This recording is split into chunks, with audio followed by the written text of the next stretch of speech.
The village of Dunsvale slumbered under a slate sky, wind weaving through moss-heavy cottages and dark alleys where whispered curses drifted.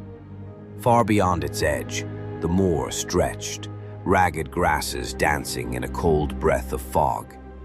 Here stood ancient standing stones, half swallowed by ivy and lichen, relics of a time before the church's cross claimed dominion. To any traveler, Dunsvale seemed sleepy, but the villagers did not dare wander after dusk. They spoke of shadows that walked, of animals fleeing unseen presences, and of names better left unspoken. Among those names was Evelynne Corvus. She had been born on a lightning-split midnight, the heavens weeping, on the sacred site of the stones. Her mother, a pagan midwife, had defied the priest to deliver her beneath thunder. They said the child's eyes were black as ravens' wings from the moment she came into the world. From that first breath, the air itself had thickened around her, and birds fell silent in her presence. Farmers told of fields that wilted when she passed. Children cried out that they saw eyes in the mist.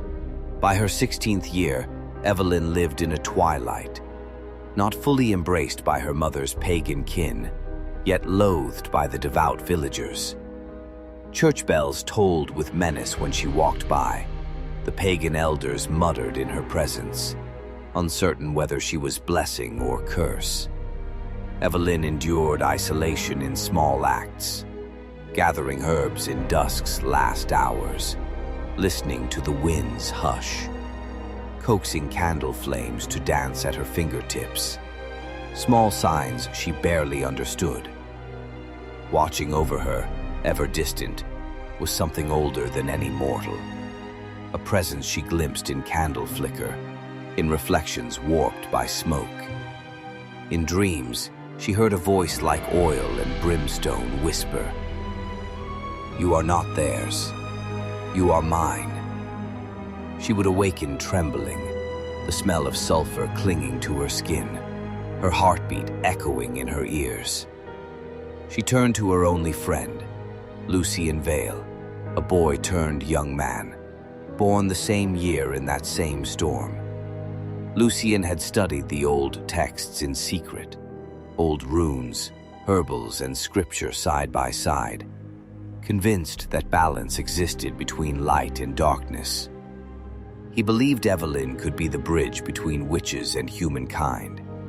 Some nights, beneath starlit windows, he would press his hand to hers and murmur, "Don't let the darkness claim you first." Still, the dreams continued, the pull of Amon's promise growing stronger.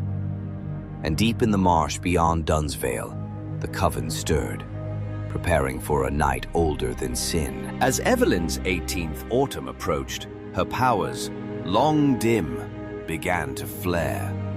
She touched a dying hearth and watched the embers swirl upward, controlled by her will. She walked where none trod, and the wind bent to her shadow. But with each step, the voice in her dreams sharpened. "Your fear is worship. Your fear feeds me." Amon revealed himself, in shadow first, then in clarity. Tall, robed in smoke and flicker, eyes like molten gold. He told her she was not a child of Dunsvale or her coven, but a herald of forgotten gods chained beneath the earth. He said her birth had shattered their binds, and soon she would call them out. He offered her dominion over her own destiny. "You are not theirs to cage. Let them kneel. Let them tremble. Choose me, and I will raise you higher than any crown."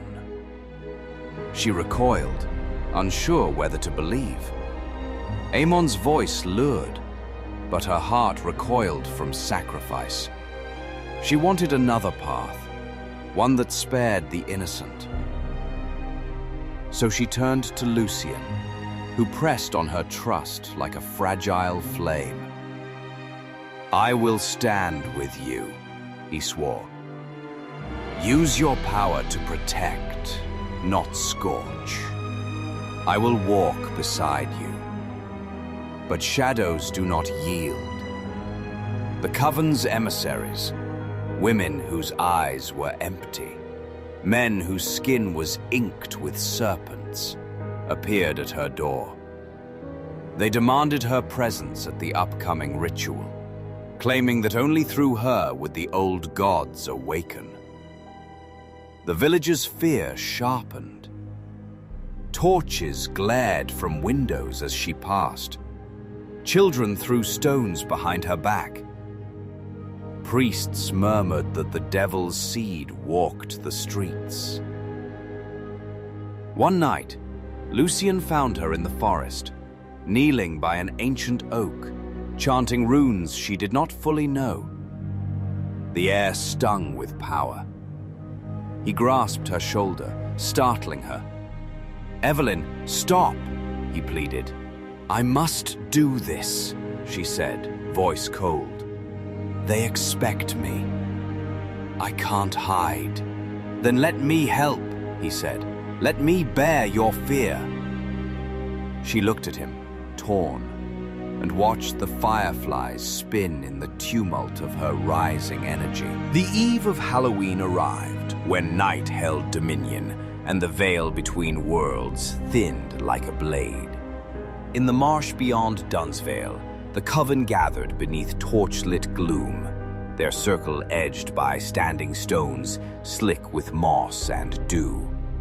The air tasted of damp clay and brimstone. Shrieks of distant creatures echoed. Witches and warlocks stood in hooded silence, faces painted with symbols of death and rebirth. Evelynne entered the circle. Her mother, pale with age, stood before the bone altar, her fingers stained with sacrificial wine. "Child of the storm," she whispered, "tonight you reclaim what was lost. Tonight you stand as blood incarnate." The Coven joined her in chant. Their voices rose, weaving a tapestry older than memory. The stones glowed with runes. Copper veins pulsed. Shadows pulsed at the edges of vision. The torches bent toward her as though drawn by a magnet of dread. Amon's voice roared through the flames. "They would use you as vessel and sacrifice. I would make you queen of realms unchained." The ground convulsed. Horned shapes wriggled from the marsh, clawed silhouettes, skeletal and vile, their eyes burning.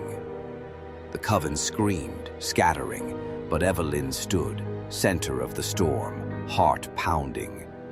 Venus light writhed beneath her skin. Lucien burst into the circle, shoving aside dancers of bone and smoke, screaming her name. But as he reached her, the power surged. Evelynne cried out, an elemental cry that split the night. The ground cracked, and black fire spilled upward. Shadows became flesh. The stones blazed. When the blast subsided, the Coven lay dead, skulls cracked, bodies burnt. Creatures of the marsh fled back into darkness. The altar lay fractured.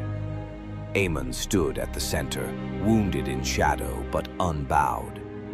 Evelynne's eyes burned with embers. Lucien fell to his knees, bleeding, trembling. "What have you done?" he gasped. "I awakened," she whispered, voice echoing with power. "But at what cost?" The moon was full and red overhead. Halloween. In the days that followed, Dunsvale trembled. The cattle were found mauled, their hides carved in runes. Children babbled in unknown tongues. Crosses blackened overnight. Smoke tainted the air.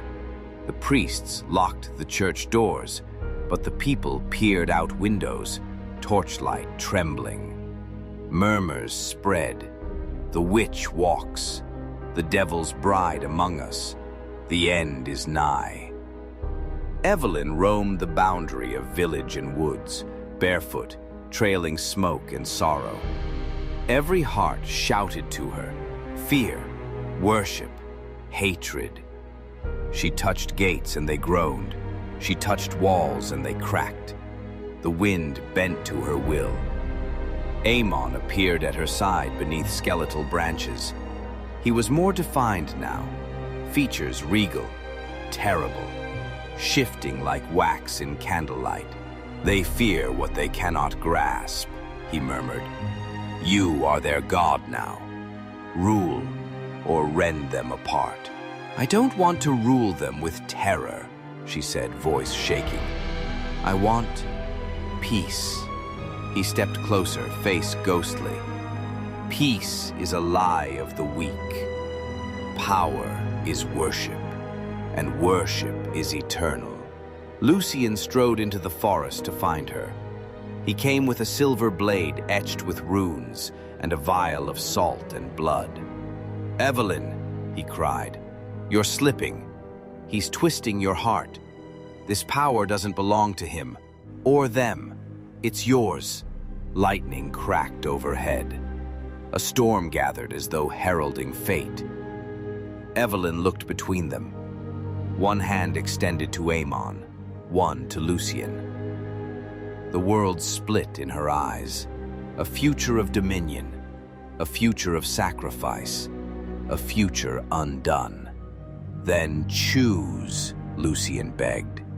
Choose yourself. Choose him, Amon offered. Rule with me. Her pulse thundered. The wind stilled. The skies waited. The moon bled high. On Halloween night, beneath the blood moon, Evelynne and the remnant of the coven, bound now in dread and despair, gathered on the moor. The grass lay heavy with dew. The runes carved centuries ago glowed faint and restless. The air hummed. Amon stood in the circle's center, his silhouette both majestic and terrible. Lucian stumbled in, wounded but resolute. Salt and silver in hand, his eyes glowed with defiance. This ends now, he vowed. The coven chanted, but their voices cracked. Their faith trembled. Evelynne felt tidal waves of power rising. She raised her hands. Light and shadow entwined about her. Amon smiled. Take me, and we will remake the world. Lucian stepped forward, despite his wounds. Take yourself, Evelynne. Cast off the chains. She inhaled the silence. In her mind spun visions of futures, razed villages, bowed worshippers, slaughtered innocents, and also lush woodlands, healed hearts, reborn covenant. Her screams shattered the night. Blinding light burst outward, black and silver, tearing the veil between worlds. The earth split. Flames licked the sky. Shadows moaned. In an instant, Amon was gone, consumed or banished, and the last coven fell silent, lifeless. When the light dimmed, Evelynne stood alone beneath the crimson moon. Her hair drifted like smoke. Her eyes glowed like frost. Lucian, frail, crawled toward her. What have you done? He murmured. I chose both, she replied, voice distant and cold. Tendrils of mist curled at her ankles. The runes glowed faint, breathing. The stones thrummed. As dawn bled red across the horizon, Evelynne slipped into the haze and vanished. In Dunsvale, the church bells tolled for the dead. Windows cracked. The village shutters rattled. Villagers awoke screaming, dreaming of shadows that walked. But deep within the forest, over stony ground, a whisper grew in the dusk. My queen, "You are not finished yet." And in that whisper lay promise and dread entwined.